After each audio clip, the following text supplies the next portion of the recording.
참 하나님이 너무 좋아요.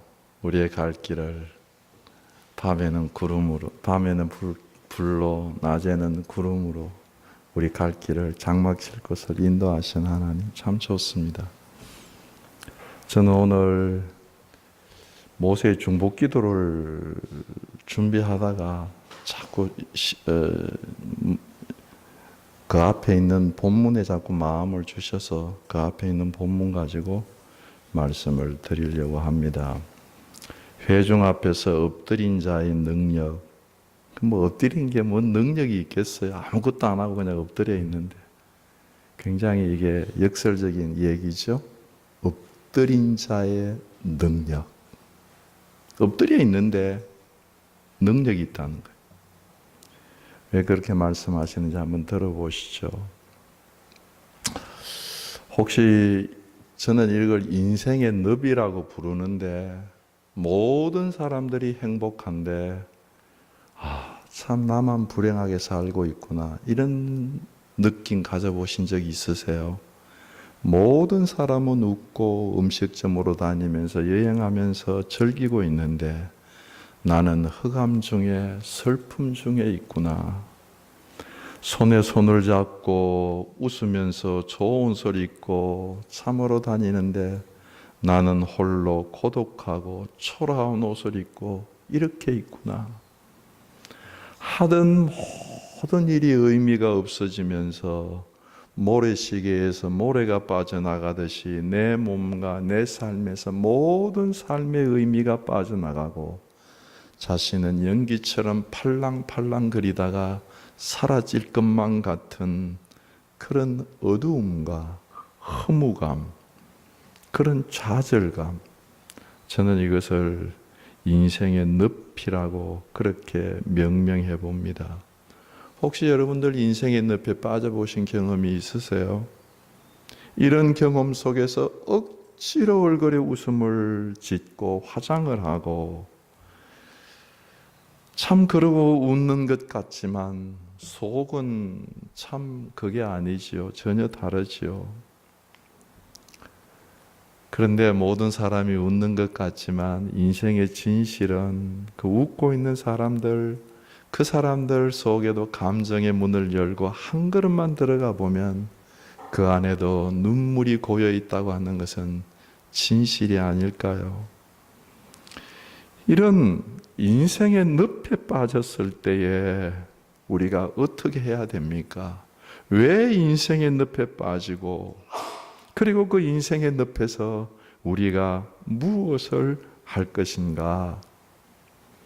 구약 성경은 우리에게 우리의 갈 길을 보여주는 거울입니다.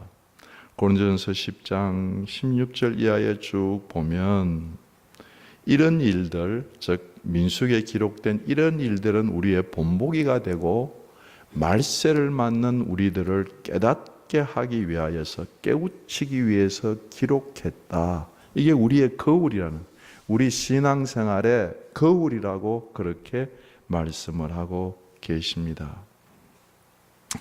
오늘 본문에 보면 이스라엘 백성도 이 인생의 늪에 빠져 있고 모세도 이 인생의 늪에 빠지는데, 그런데 하는 일들은 전혀 달라요. 먼저 온 이스라엘의 울음과 모세의 엎드림에 대해서 묵상을 해보지요. 14장 1절을 한번 봅니다. 온 회중이 소리를 높였어요. 한두 사람이 아니고 이스라엘 백성이 200만 명 정도 된다고 한다면 온 회중이 소리를 높여서 어떻게 했어요? 부르짖으면서 밤이 새도록 통곡을 했다고 그렇게 말씀을 하십니다.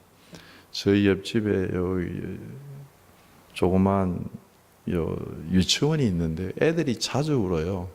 근데 애들 우는 소리가 어떤 때는 괜찮은데 어떤 때는 굉장히 신경에 거슬려요.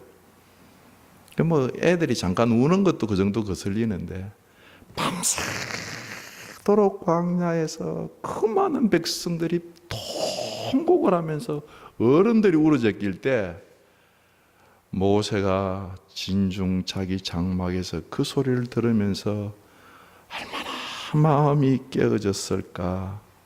듣기가 싫었을까? 시골에 가면 밤에 개구리 우는 소리 들리잖아요.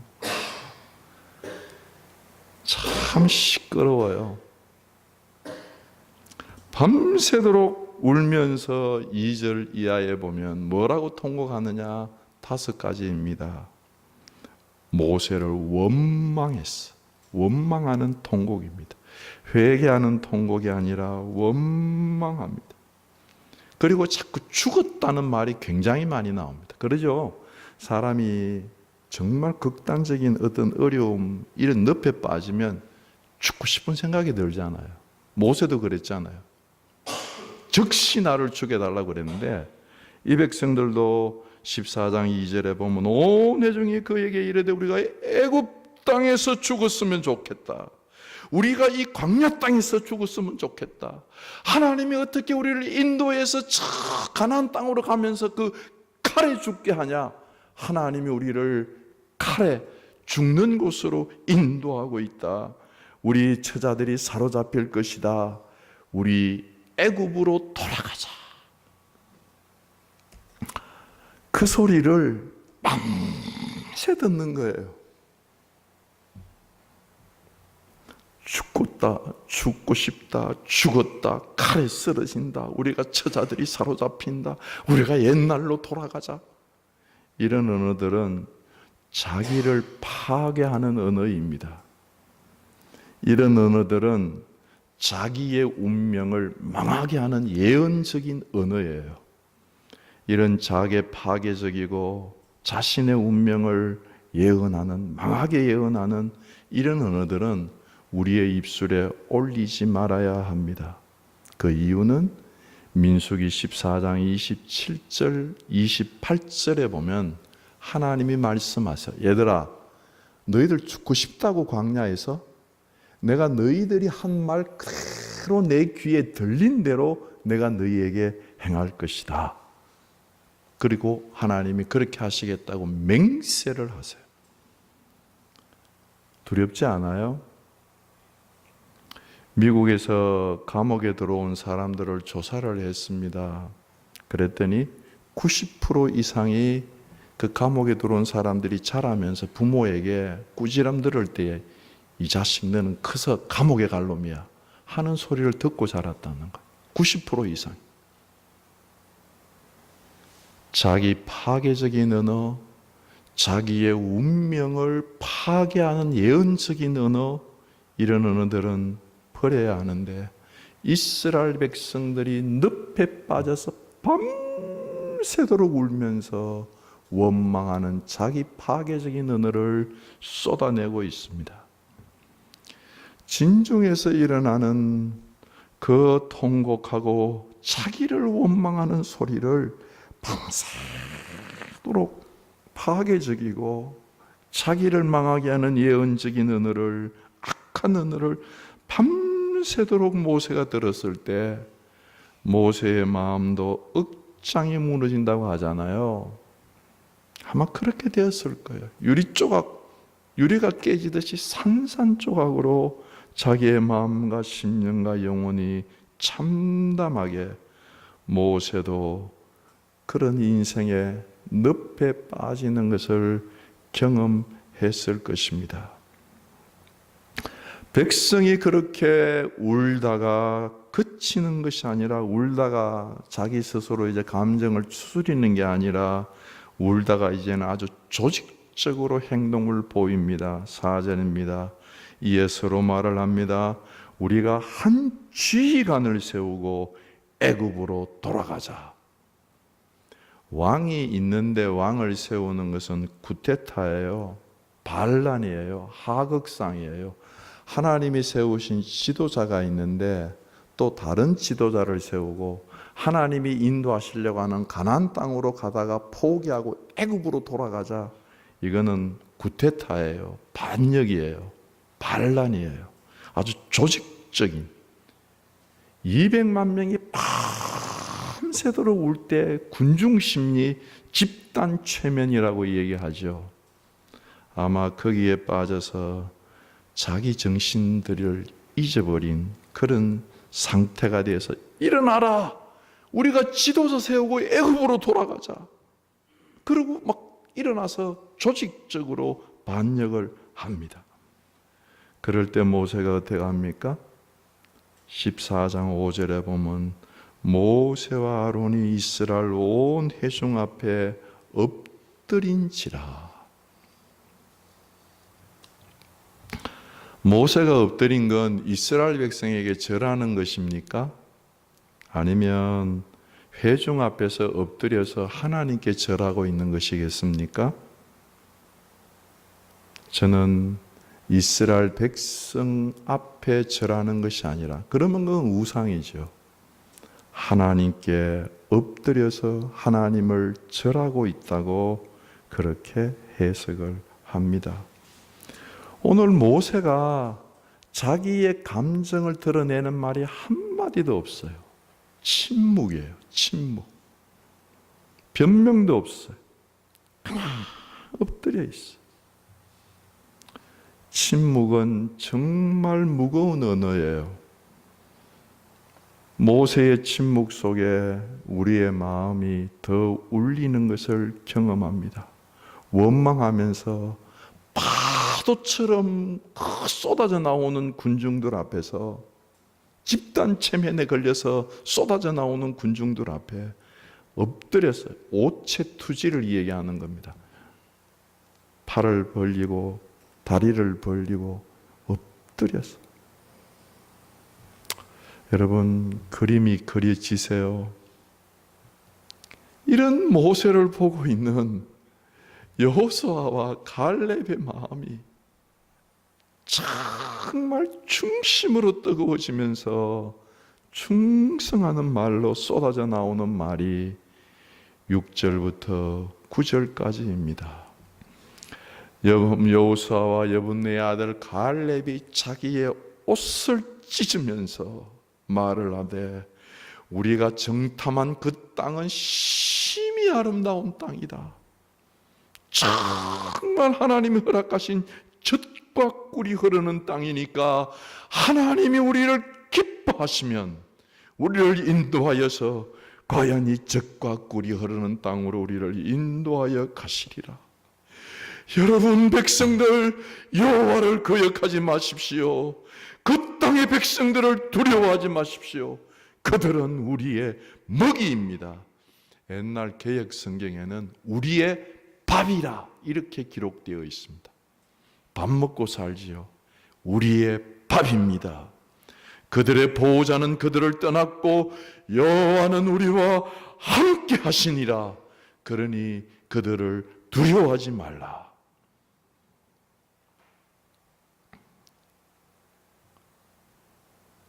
가장 중심적인 선포는 하나님이 우리와 함께 하신다는 하나님을 인정하는 선포입니다.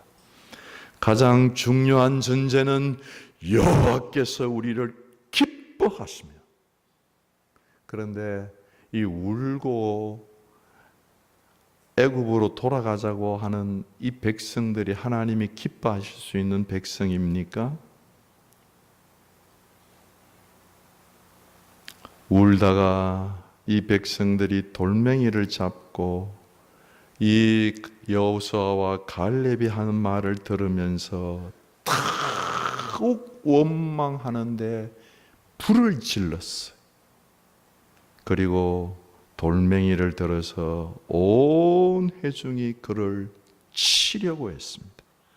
10절에 그때의 여호와의 영광이 회막에서 이스라엘 모든 자손에게 나타나신 줄로 믿습니다. 엎드리는 사람에게는 하나님의 영광이 나타나는 줄로 믿습니다.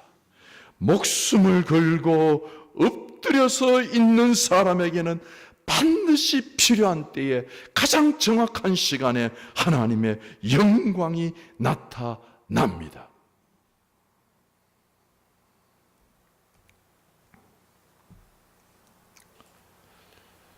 두 가지예요. 인생의 늪에 빠지면 자기 파괴적이고 자기 파괴적인 예언을 하면서 원망을 하고 돌멩이를 들고 애굽으로 돌아가자 하고 신앙을 포기하는 사람이 나옵니다.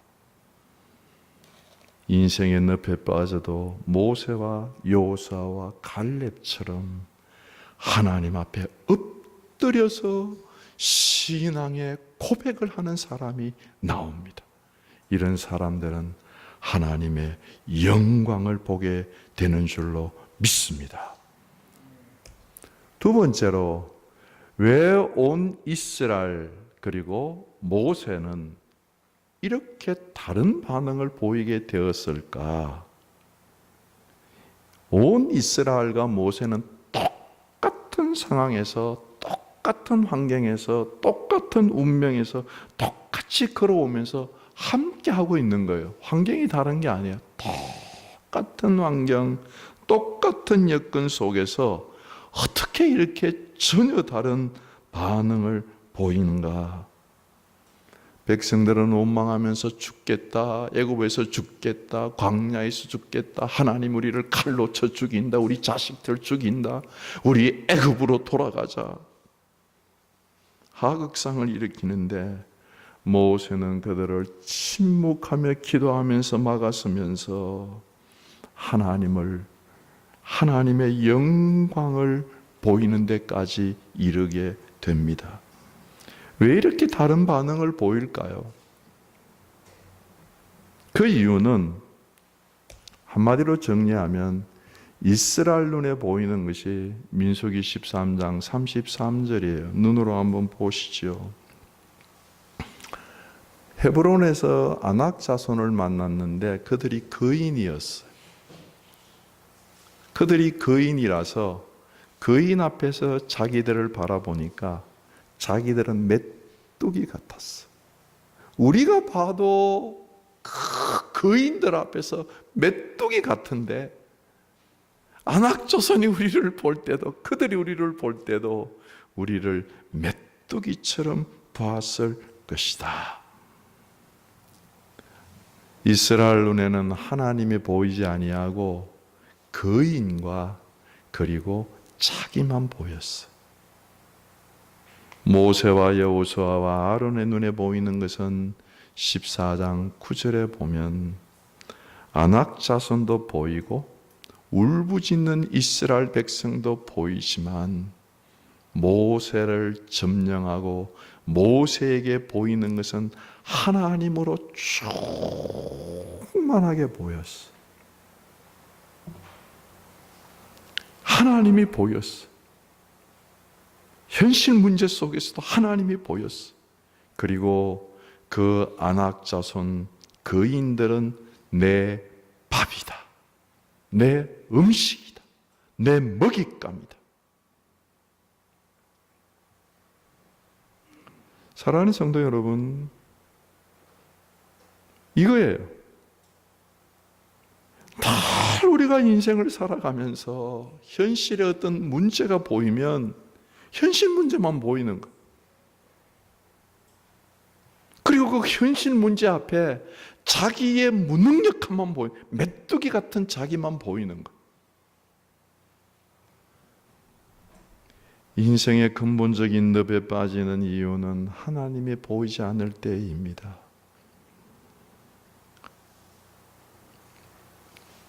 인생의 늪에 빠지는 근본적인 문제는 현실에 있는 문제가 거인 아낙 자손처럼 너무너무 크게 보이는 것. 잘 아시지 않습니까? 이스라엘의 온 백성은 실제로 밤에는 불같은 하나님의 인도, 낮에는 구름 기둥을 보았습니다. 매일매일 주는 만나를 먹었습니다. 이미 고기 때문에 우리가 하나님의 그 큰 권능을 체험했습니다. 그리고 모세를 통해서 말씀을 받았습니다. 그런데도 현실의 문제에 부딪히면 하나님이 보이지 않는다는 것입니다. 머릿속에 하나님은 있어요. 머릿속으로 하나님은 알고 있어서, 그러나 하나님이 자기의 현실 문제에서 인정이 되지 않습니다. 오직 안악자손만, 오직 큰 문제만, 거인되는 문제만 보이고 그 문제를 해결할 수 없는 자기의 연약함만 보이는, 나는 메뚜기다. 그래서 밤새도록 울은 거예요. 그래서 우리가 죽겠다. 그 거인이 메뚜기를 발로 밟으면 다 죽잖아요. 현실 문제를 만날 때마다 현실 문제가 너무 커서 큰 문제가 거인이 되고 자기는 능력이 없어서 늘 초라한 메뚜기 자아상, 그거예요. 그런데 모세의 눈에는, 여호수아와 아론의 눈에는 아낙자손보다 더 크신 아낙자손, 거인을 창조하신 하나님의 큰 권능의 손길이 보인 줄로 믿습니다. 지난주에도 우리들이 말씀을 묵상한 대로 모세가 자신의 신앙생활 속에서 하나님의 손이 짧아진 하나님으로 생각했습니다. 그런데 하나님이 메추라기를 주시는 것을 보면서 그는 하나님을 체험하면서 하나님을 배웠습니다. 하나님은 전능하신 하나님이시며 하나님은 위대하신 하나님이시며 하나님은 손이 짧아지지 아니하신 하나님이라고 하는 것을 그는 배웠습니다. 하나님은 우리 인생의 모든 문제에 해답이시며 우리 인생의 모든 문제를 해결하실 수 있는 거인이라고 하는 것을 그는 배웠습니다. 인생의 어떠한 문제도 하나님 앞에서는 메뚜기에 불과하고 하나님이 거인이시다. 하나님이 그 인생의 모든 문제를 우리의 먹잇감으로 주신다. 생애의 모든 문제는 우리의 밥이다. 이거는 적극적이고 긍정적인 그런 말을, 그런 사고방식을 얘기하는 것이 아닙니다. 신앙을 얘기하는 겁니다. 하나님, 살아계신 하나님을 뵙는 신앙 고백을 말을 하는 것입니다. 하나님이 절대한 현실이시고 우리 현실 속에 만나는 그 현실은 하나님 앞에서 메뚜기에 불과하다는 것입니다. 모세는 오늘 본문에서 침묵 속에서 손이 짧아지신 하나님 앞에 엎드려 있는 것입니다. 이게 기도예요. 기도는 말로 하는 것이지만 기도의 결국은 마음을 하나님께 통하는 거예요. 침묵으로 자기 자신의 마음을 다 통하는 거예요.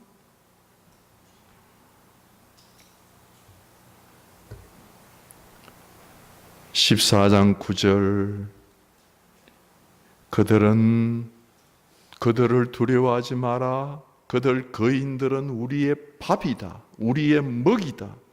그들의 보호자는 그들을 떠났고 여호와는 우리와 함께 하시느니라. 하나님 우리와 함께 하시는 줄로 믿습니다.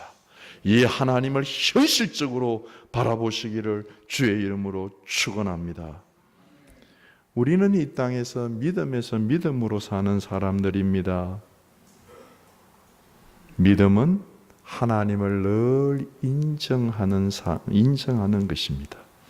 믿음은 하나님을 바라보는 것입니다. 믿음은 이 현실에서 산과 같은 문제를 만날 때에도 그 산을 창조하신 하나님을 바라보면서 고백하는 고백이 믿음입니다. 현실과 현실의 산과 같은 문제는 내 밥이다. 내 먹잇감이다. 내가 그것을 먹고 내 신앙이 자라야 될 음식이요 메뚜기에 불과하다. 하나님이 나의 크신 거인이시고 하나님이 창조자이시고 하나님만이 내게 크신 분이시고 모든 문제를 해결하시는 분이시다. 믿음입니다. 믿음의 고백 안에는 믿음을 확증하는 증거가 있습니다. 히브리서 11장 1절 2절에 보면 믿음은 바라는 것들의 실상이요 실제의 상입니다. 허상이 아니에요. 믿음은 바라는 것의 실상이요 보이지 않는 것의 증거이니라. 선진들이 이로써 증거를 얻고 우리도 이로써 이 믿음 안에서 증거를 얻게 되는 줄로 믿습니다. 믿음에서 믿음으로 이 땅에서 사시기를 주께서 원하시는 줄로 믿습니다. 이제 조금 다른 문제를 말씀을 드리면서 다시 오늘 본문으로 돌아가려고 합니다. 제가 이 본문을 얘기를 하고 목사님들하고도 얘기를 하다가 보면 이렇게 원망하고 40일 동안 방황하던 사람들이 구원을 받았을까요? 구원을 못 받았을까요? 이런 질문을 받을 때가 제법 있어요. 여러분들은 그런 질문을 받으면 어떻게 대답하시겠어요? 이런 사람들이 구원을 받을까요? 구원을 못 받을까요?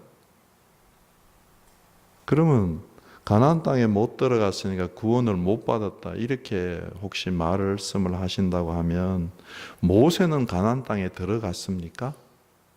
못 들어갔어요. 아론은 가나안 땅에 들어갔습니까? 못 들어갔어요. 구원은 여러분 어린 양의 피를 문설주에 바르고 출애굽해 나온 그것 자체가 구원입니다. 지금 이 본문은 구원의 문제를 다루는 게 아니라 오늘 본문은 구원받은 신앙인이 광야와 같은 이 현실 문제를 만날 때, 이 광야 생활을 하면서 현실 문제를 만날 때 어떻게 믿음으로 살 것이냐, 그걸 보여주는 말씀입니다. 구원을 받았지만 현실 문제에서 자기의 악한 악습에서 늘 안악자손만 보이고 자신을 메뚜기처럼 보이는 사람은 승리하는 신앙생활을 할 수가 없습니다. 영광스러운 하나님의 영광을 보는 신앙생활을 할 수가 없습니다. 이런 사람은 간증도 없고 간정도 없고 하나님의 도우심도 없고 늘 입술 속에 원망과 불평과 죽겠다 자기 파괴적인 언어, 자기의 운명을 멸망으로 예언하는 그런 예언적인 언어, 돌멩이질하면서 사는 그와 같은 삶을 살 수밖에 없다는 사실입니다. 구원 안 받았다는 말이 아닙니다. 매일매일 만나를 먹으면서도 매일매일 구름 기둥을 보고 불 기둥의 인도를 받으면서도 하나님의 말씀을 들으면서도 늘 슬퍼해, 늘 울어요, 늘 원망해요. 이러다가 일생 신앙 마치는 거예요. 정말 불행하고 하나님의 그 형광된 축복 한 번도 누려보지 못하고 경험하지 못하고, 반면에 모세와 갈렙과 여호수아는 구원을 받고 난 뒤에 믿음에서 믿음으로 나아가 승리하는 신앙의 모습을 보여주는 것입니다. 똑같은 환경 속에서도 올라가자, 저들은 우리의 밥이다, 우리가 엎드려서 하나님의 영광을 체험하자, 하나님의 영광스러움에 동참하자, 와라 하나님의 영광에 동참하자. 이런 사람들은 신앙생활하면서 간증이 있습니다. 하나님의 도우심이 있습니다. 문제를 밥으로 해먹은 그 체험이 있습니다. 권능이 있습니다. 이런 사람들은 문제를 해결하면서 신앙이 자꾸 성숙하고 성장합니다. 모세가 그랬잖아요. 모세가 하나님의 손을 짧게 생각하다가 이제는 하나님의 손이 정상적으로 오늘 본문에서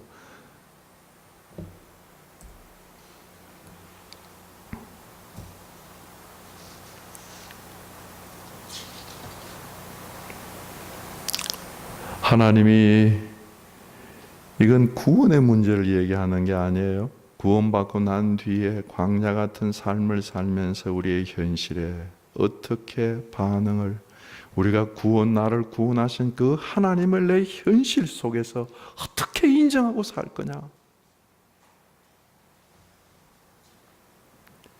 온 온 회중을 향하여서 여러분 오늘 본문에서 두 번이나 14장 23절 24절에 보면 온 회중은 하나님을 멸시하는 자라고 말씀을 하십니다. 은혜를 받으면서도 하나님을 멸시하는 사람 될 수 있습니다. 그래서 그들은 광야에서 진멸합니다. 그런데 여호수아와 갈렙은 그들과 마음이 달라서, 마음이 다르다고 하는 말은 영이 다르다는 말입니다. 그들과 영이 달라서 그 수백 명이 원망하는 가운데도 그 영이 달라요. 하나님의 영이 충만해서 하나님의 영광을 보며 나아간다는 말씀입니다.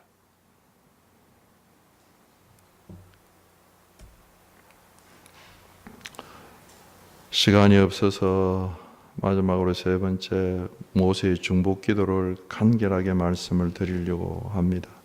저는 모세의 중복 기도를 14장부터 19장까지 쭉 읽으면서 사람이 강해지면 이렇게 강해질 수 있구나.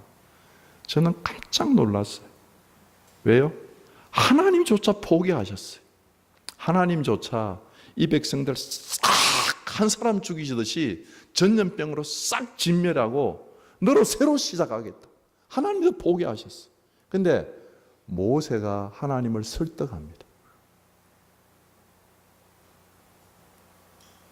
혼자 이렇게 묵상을 하는데요. 정말 이게 충성이구나. 하나님의 모세를 충성스럽다고 얘기하시거든요. 멸시 14장 1절에 보면 14장 11절 12절에 보면 하나님이 이 백성은 나를 멸시한다 또 말씀을 하세요. 제가 이런 얘기를 한번 들은 적이 있습니다.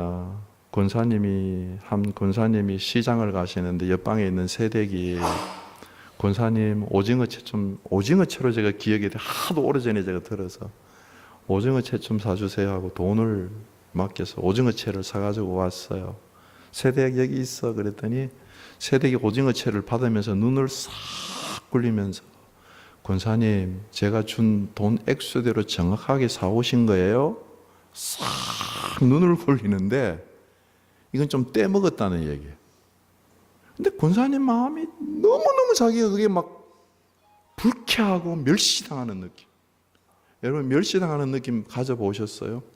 하나님이 지금 이스라엘 백성들에게 멸시하는 이 백성들, 내가 10번이나 나를 원망하고 내가 그렇게 기적을 베풀었어도 나를 늘 불신하는, 늘 원망하는 이 백성, 나를 멸시하고 있구나. 멸시하는 것은 11절에 보면 똑같게 어느 때까지 나를 멸시하겠느냐, 어느 때까지 나를 믿지 않겠느냐, 동일한 말이에요. 멸시하는 게 믿지 않는 걸 말하는 것입니다. 그러면서 하나님이 말씀하십니다. 내가 전염병으로 그들을 다 쳐서 멸하고 내가 그들을 크고 모세 너를 통해서 그들보다 크고 강한 나라를 만들겠다. 여러분 모세는 지금 두 가지 기회를 가진 겁니다. 하나는 복수할 기회요, 하나는 성공할 기회입니다. 왜 복수할 기회라고 얘기하는가 하면 우리가 쭉 보지 않았습니까? 이스라엘 백성이 얼마나 모세에게 많이 원망했습니까? 그리고 오늘 본문에서는 돌멩이질해서 밤새 원망하다가 모세를 돌멩이질해서 죽이려고 그랬습니다. 모세 마음이 어떻겠어요? 자기 손으로는 못 죽이지만 하나님이 진멸하겠다 그럴 때 오케이 하나님 됐습니다. 그런 마음 들지 않았겠어요? 저 같으면 글을 쓸 것 같아요. 제가 악하니까요. 그리고 두 번째는 성공할 기회가 가졌어요. 모세 너로 통해서 이보다 더 큰 민족 만들겠다. 국부가 되는 거잖아요. 얼마나 우리가 성공에 몸달아 있습니까? 그런데 모세가 하나님 아닙니다 하고 하나님을 설득해요. 하나님도 포기한 백성 붙잡고. 이게 첫 번째가 아닙니다. 첫 번째 하나님을 설득했을 때는 여러분 출애굽기 32장에 가면 잘 아시죠? 그 황금 송아지 사건으로 모세가 10계명 가지고 내려와서 다 부숴버리잖아요. 다 부숴버리고 다시 하나님께 올라가서 하나님 이 백성들을 용서하여 주십시오. 그럴 때 하나님이 말씀을 하세요. 출애굽기 32장 10절에 보면 그들을 진멸하고 너를 큰 나라가 되게 하리라. 예? 그러니까 이 두 번째라고요, 벌써. 그러니까 모세가 첫 번째 내가 그렇게 기도해서 살려놨더니 또 나를 돌멩이질해? 그런 마음이 안 들었겠어요, 사람이라고 한다. 하나님도 지금 포기하는데. 그런데 모세가 그걸 붙잡고 하나님, 그러시면 안 됩니다. 그러시면 안 됩니다. 두 번째 또 지금 설득을 하시는 거예요. 첫 번째 기도할 때에 출애굽기 32장 32절에 보면 하나님 내 이름을 생명책에서 내 이름을 지워내더라도 이 백성은 구원해 주십시오. 그렇게 기도했습니다. 그리고 기도하는 그 기도에 보면 하나님의 명성을 위해서 기도하고 두 번째는 하나님의 말씀대로 기도하고 그렇게 막아서서 기도해서 14장 20절에 보면 하나님이 말씀하십니다. 여호와께서 내가 내 말대로 사하노라. 이게 중보기도의 능력이에요.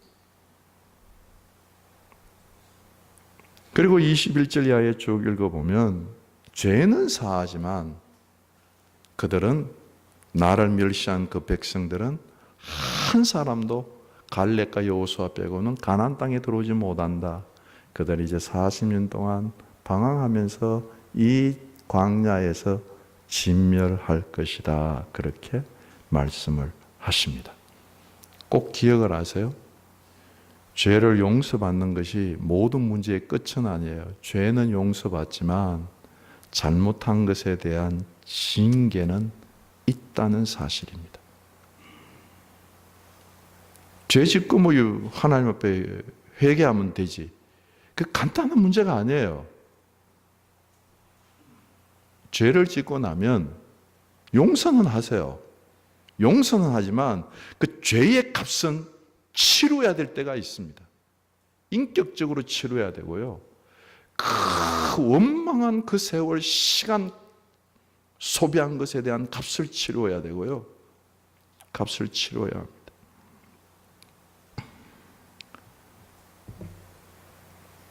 결론져서 말씀을 맺겠습니다. 모세의 기도는 우리 주 예수 그리스도의 중보 기도를 우리에게 보여주는 것입니다.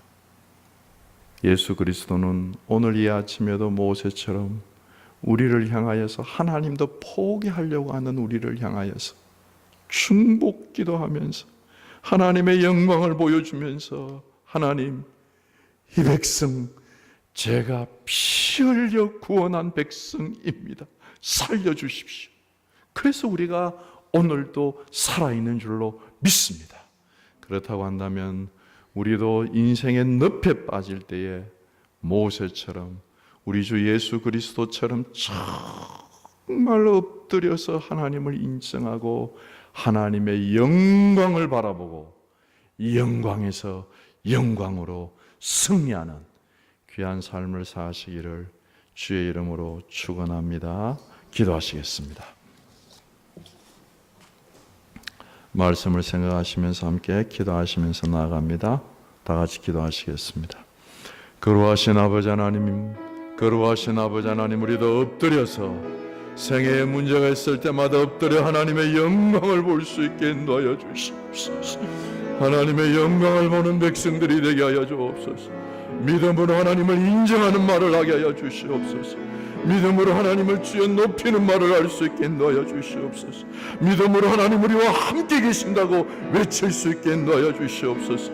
믿음으로 저 인생의 문제는 우리의 밥이라고 소리칠 수 있도록 축복하여 주시옵소서. 하나님의 영광, 하나님의 영광, 하나님의 영광에 취해지는 저희들로 삼아 주시옵소서. 주께서 역사하시고 축복하여 주실 줄 믿고 우리 주 예수 그리스도 이름으로 기도드립니다. 아멘.